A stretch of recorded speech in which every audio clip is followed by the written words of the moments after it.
So David, shifting a little the subject of our conversation, why do you think a story is so important?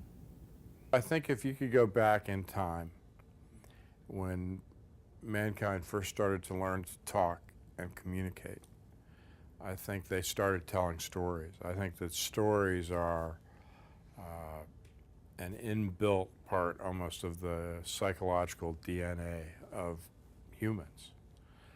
I think that we understand the world through stories. People, when we grow up, our parents tell us stories about our grandparents. They tell us stories about the world. I think we understand the world through this thing called a story. And I think that people are always living in what I would call a narrative or a story. A story is a way that they're understanding their life. Their life is playing out as a story. And maybe the story is that I'm being successful, or maybe the story is that I'm this way, so I'm unhappy, or whatever the story is, but people are living in a story.